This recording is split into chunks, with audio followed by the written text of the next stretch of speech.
ಎಲ್ಲರಿಗೂ ನಮಸ್ಕಾರ. ನಮಸ್ಕಾರ. ಬಹಳ ಸಂತೋಷ ಬಂಧುಗಳೇ, ವೇದಿಕೆ ಮೇಲಿರುವಂತ ನಾಡಿನ ಗೌರವಾನ್ವಿತ ಮುಖ್ಯಮಂತ್ರಿ ಅಂತ ಸಿದ್ದರಾಮಯ್ಯ ಸಾಹೇಬ್ರೆ,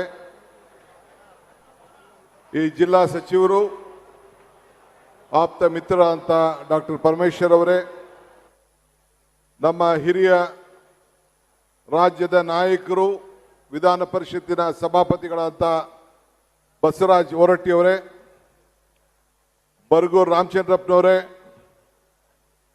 KH ಮುನಿಯಪ್ಪನವರೇ, ಸತೀಶ್ ಜಾರಕಿಹೊಳಿ ಅವರೇ, ಮಹಾದೇವಪ್ಪನವರೇ, ನಮ್ಮ ರಾಮಲಿಂಗಾರೆಡ್ಡಿ ಅವರೇ, ಜಯಚಂದ್ರರವರೇ, ಚಲರಾಯ ಸ್ವಾಮಿ ಅವರೇ, ಷಡಾಕ್ಷರಿ ಅವರೇ, ಮುರುಗೇಶ್ ನಿರಾಣಿ ಅವರೇ, ಸೀತಾರಾಮರವರೇ, ವೆಂಕಟರಮಣಪ್ಪನವರೇ, ಶಾಸಕರಾದಂಥ ವೆಂಕಟೇಶ್ ಅವರೇ, ವಿಧಾನ ಪರಿಷತ್ತಿನ ಸದಸ್ಯರಾದಂಥ ರಾಜೇಂದ್ರ ಅವರೇ, ಸಂಸತ್ ಸದಸ್ಯರಾದಂಥ ಶ್ರೇಯಸ್ ಪಟೇಲ್ ರವರೇ, ಶಿವಲಿಂಗೇಗೌಡರೇ, ಕೋನ್ ರೆಡ್ಡಿ ಅವರೇ, ನಮ್ಮ ಜಿಲ್ಲಾ ಕಾಂಗ್ರೆಸ್ನ ಅಧ್ಯಕ್ಷರಾದಂಥ ನಮ್ಮ ಚಂದ್ರಶೇಖರ್ ಗೌಡ್ರೆ, ಲಕ್ಷ್ಮೀನಾರಾಯಣ ಸ್ವಾಮಿ ಅವರೇ ಮತ್ತು ಎಲ್ಲ ಹಿರಿಯ ಅಧಿಕಾರಿಗಳೇ, ವೇದಿಕೆಯಲ್ಲಿ ಮುದ್ದನ್ಮೇಗೌಡರಿದ್ದಾರೆ, ಶಫಿ ಅವರಿದ್ದಾರೆ, ಇನ್ನು ಬಹಳ ಜನ ಎಲ್ಲ ನಾಯಕರುಗಳು ಕೂಡ ವೇದಿಕೆಯಲ್ಲಿದ್ದಾರೆ.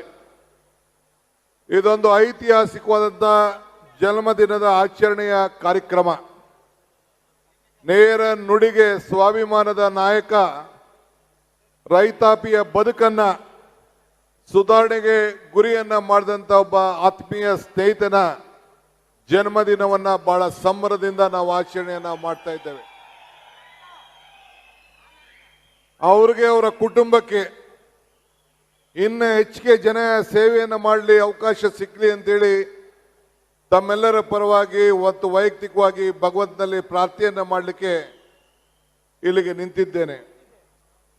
ರೈತನಿಗೆ ಸಂಬಳ ಇಲ್ಲ, ರೈತನಿಗೆ ಪ್ರಮೋಷನ್ ಇಲ್ಲ, ರೈತನಿಗೆ ಲಂಚ ಇಲ್ಲ, ರೈತನಿಗೆ ಪೆನ್ಷನ್ ಇಲ್ಲ, ರೈತನಿಗೆ ರಿಟೈರ್ಮೆಂಟ್ ಇಲ್ಲ. ಹಿಂಗೆ ಸಹಕಾರ ಕ್ಷೇತ್ರದಲ್ಲಿ ನಾವೆಲ್ಲ ರೈತರ ಬದುಕಿಗೋಸ್ಕರ ಈ ಕ್ಷೇತ್ರಕ್ಕೆ ಅತಿ ಹೆಚ್ಚು ಶಕ್ತಿಯನ್ನು ಕೊಟ್ಕೊಂಡು ನಾವು ಬಂದಿದ್ದೇವೆ. ಇವತ್ತು ರಾಜಣ್ಣವರು ಈಗ ಈ ಅವಧಿಯಲ್ಲಿ ನಮ್ಮ ಸಹಕಾರ ಮಂತ್ರಿಯಾಗಿ ಬಹಳ ಆಸೆ ಪಟ್ಟು ನಾನು ಸರ್ಕಾರದ ಮಂತ್ರಿ ಆಗಲೇಬೇಕು ಅಂತೇಳಿ ನನ್ನನ್ನು ಮುಖ್ಯಮಂತ್ರಿಗಳನ್ನ ಕೇಳಿಕೊಂಡು ಇವತ್ತು ಈ ಜವಾಬ್ದಾರಿಯನ್ನ ಕಾಂಗ್ರೆಸ್ ಪಕ್ಷ ಅವರಿಗೆ ಕೊಟ್ಟಿದೆ. ಅವರು TAPCMS ಅಧ್ಯಕ್ಷರಾಗಿ ಕೆಲಸವನ್ನು ಮಾಡಿದ್ರು. ನಾನು ಕೂಡ 83ರಲ್ಲಿ ನಾನು TAPCMS ಆಯ್ಕೆ ಆಗಿದ್ದೆ. ಅದಾದ ಮೇಲೆ ನಾನು ಕೂಡ ಸಹಕಾರ ಮಂತ್ರಿಯಾಗಿ SM ಕೃಷ್ಣ ಅವಧಿಯಲ್ಲಿ ನನ್ನನ್ನು ನೇಮಕವನ್ನು ಮಾಡಿದ್ರು. ಅದಾದಾಗ ಶ್ರೀ ರಾಜಣ್ಣವ್ರನ್ನ ಆವತ್ತಿನ ದಿನ ಅಪೆಕ್ಸ್ ಬ್ಯಾಂಕ್ ಅಧ್ಯಕ್ಷರಾಗಿ ಆಯ್ಕೆ ಮಾಡಿದಂಥ ಕೀರ್ತಿ, ಒಂದು ಅವಕಾಶ ನನಗೆ ಸಿಕ್ಕಿತ್ತು. ನನಗೆ ಇವತ್ತು ಬಹಳ ಸಂತೋಷ ಆಗ್ತದೆ. ಅದೇ ರೀತಿ ನಮ್ಮ ಷಡಾಕ್ಷರಿಯವರು ಕೂಡ ಆವತ್ತಿನ ಕಾಲದಲ್ಲಿ ಒಂದೇ ಜಿಲ್ಲೆಯವರು ಎರಡನ್ನ SLD ಬ್ಯಾಂಕಿನ ಅಧ್ಯಕ್ಷರಾಗಿ ಷಡಾಕ್ಷರಿಯವ್ರನ್ನ ನಾನು ಸಹಕಾರ ಮಂತ್ರಿ ಆಗಿದ್ದಾಗ ಮಾಡಿದ್ದು ಇವತ್ತು ನನಗೆ ನಿಮ್ಮೆಲ್ಲರನ್ನು ನೋಡಿದ ನನಗೆ ನೆನಪು ಬರ್ತದೆ. ಇವತ್ತು ತಾವೆಲ್ಲ ಅವ್ರಿಗೆ ಆಶೀರ್ವಾದ ಮಾಡಲಿಕ್ಕೆ ಬಂದಿದ್ದೀರಿ.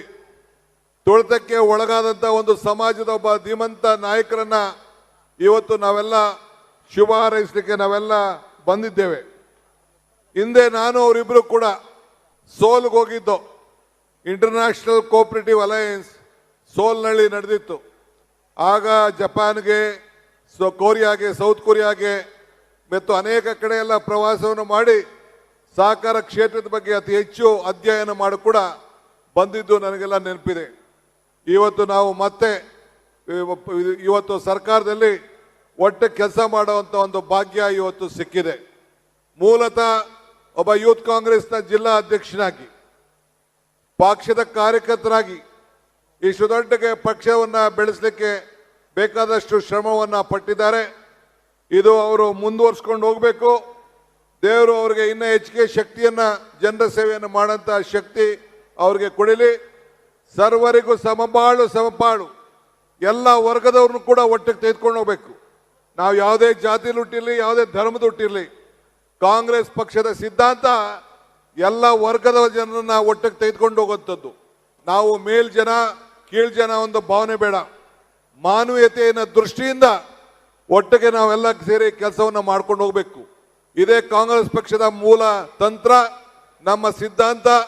ಆ ದಿಟ್ಟಿನಲ್ಲಿ ಅವರ ಕುಟುಂಬದವರು ಬರೀ ಒಂದು ವರ್ಗ, ಹಿಂದುಳು ವರ್ಗ ಅಂತ ಹೇಳಿ ನಾವು ಯೋಚನೆ ಮಾಡೋದಲ್ಲ. ಎಲ್ಲ ವರ್ಗಕ್ಕೂ ಕೂಡ ಶಕ್ತಿಯಾಗಿ ನಿಂತಾಗ ಮಾತ್ರ ಅವನು ನಾಯಕನಾಗಲಿಕ್ಕೆ ಸಾಧ್ಯ. ಆದ್ರಿಂದ ಈ ಸಂದರ್ಭದಲ್ಲಿ ಅನೇಕ ರೂಪದಲ್ಲಿ ರೈತರ ಬದುಕಿಗೆ ನಾವೆಲ್ಲ ಬದಲಾವಣೆಯನ್ನು ಮಾಡಲಿಕ್ಕೆ ನಮ್ಮ ಸರ್ಕಾರ ಬದ್ಧವಾಗಿದೆ. ನಾವೇನು ಮಾತು ಕೊಟ್ಟಿದ್ದೋ ಆ ಮಾತು ಪ್ರಕಾರ ಸಿದ್ದರಾಮಯ್ಯನವರ ನೇತೃತ್ವದ ಸರ್ಕಾರ ಜನರ ಆಸೆ ಆಕ್ಷೇಪಗಳ ಈಡೇರಿಸಿರ್ತೇವೆ. ಜನರ ಬದುಕಿಗೆ ನಿನ್ನೆ ತಾನೇ ಮುಖ್ಯಮಂತ್ರಿಗಳು, ನಾನು, ಪರಮೇಶ್ವರ್ ಅವರು ನಾವೆಲ್ಲ ಕೂತ್ಕೊಂಡು, ಈ ರಾಜಣ್ಣವರು ಬರಬೇಕಾಗಿತ್ತು, ಎತ್ತಿನಹೊಳೆ ಯೋಜನೆ ವಿಚಾರದಲ್ಲಿ ಇದನ್ನ ಪೂರ್ಣಗೊಳ್ಳಬೇಕು ಅಂತೇಳಿ ಚರ್ಚೆಯನ್ನು ನಾವು ಮಾಡಿದ್ದೇವೆ. ಏನಾದ್ರು ಮಾಡಿ 2027 ಒಳಗಡೆ ಎತ್ತಿನಹೊಳೆಯನ್ನ ನಮ್ಮ ಕೋಲಾರ್ಗೆ ಮುನಿಯಪ್ಪನವರು ಬಂದಿದ್ರು, ಕೋಲಾರ್ಗೆ, ಚಿಕ್ಕಬಳ್ಳಾಪುರ್ಗೆ, ತುಮಕೂರು ಆದಿಯಾಗಿ ಆ ನೀರನ್ನು ಒದಗಿಸಿ ಕುಡಿಯೋ ನೀರನ್ನ ಮೊದಲನೇ ಆದ್ಯತೆಯಲ್ಲಿ ನಾವು ಕೆಲಸ ಮಾಡಬೇಕು ಅಂತೇಳಿ ಮುಖ್ಯಮಂತ್ರಿಗಳು ನನಗೆ ಆದೇಶವನ್ನು ಕೊಟ್ಟಿದ್ದಾರೆ.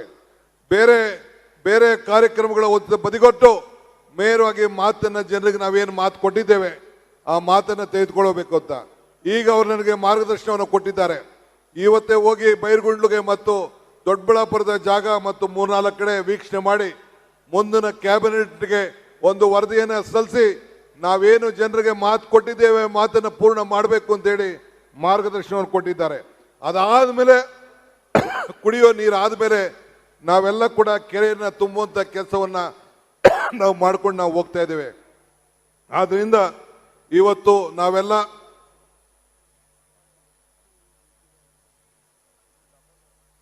ಜನರ ಆಶೀರ್ವಾದ ಪಡ್ಕೊಂಡು ನೀವು ಎಲ್ಲಿವರೆಗೂ ನಮಗೆ ಆಶೀರ್ವಾದ ಮಾಡ್ತೀರೋ ನಾವು ಕೆಲಸ ಮಾಡ್ಕೊಂಡು ನಾವು ಹೋಗ್ತಾ ಇದ್ದೀವಿ.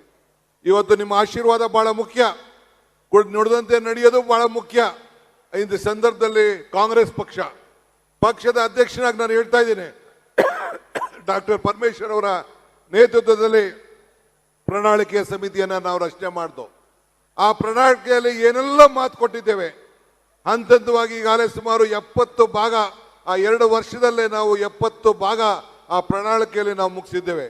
ಹಿಂದೆ ಕೂಡ ಕಾಂಗ್ರೆಸ್ ಸರ್ಕಾರ ಇದ್ದಂಥ ಸಂದರ್ಭದಲ್ಲಿ ಹಾಗೂ ಕೂಡ 145-65 ಭರವಸೆಗಳನ್ನ ಈಡೇರಿಸಿದ್ದು. ಇವತ್ತು ಒಂದು ರಂಗ ಅಂತಲ್ಲ, ಕೈಗಾರಿಕೆಯಿಂದ, ನೀರಾವರಿಯಿಂದ, ಕೃಷಿಯಿಂದ, ಸಮಾಜ ಕಲ್ಯಾಣದಿಂದ, ಅಲ್ಪಸಂಖ್ಯಾತರಿಗಿಂದ ಹಿಡಿದು ಎಲ್ಲ ವರ್ಗದ ಜನರಿಗೆ ಸಮಬಾಳತೆಯಿಂದ ಸಮಪಾಲುವಾದಂತಹ ಕಾರ್ಯಕ್ರಮಗಳನ್ನು ರೂಪಿಸಿಕೊಂಡು ಅತಿ ಹೆಚ್ಚು ಮೊತ್ತದ ಬಜೆಟ್ ಅನ್ನು ಕೊಟ್ಟಿದ್ದೇವೆ. ನಮ್ಮ ಕಾರ್ಯಕ್ರಮಗಳು, ನಮ್ಮ ಗ್ಯಾರಂಟಿಗಳು ಇವತ್ತು ಏನು ಇಡೀ ದೇಶಕ್ಕೆ ಇವತ್ತು ನಾವು ಮಾದರಿಯಾಗಿ ನಾವು ಕೆಲಸವನ್ನು ಮಾಡ್ತಾ ಇದ್ದೇವೆ.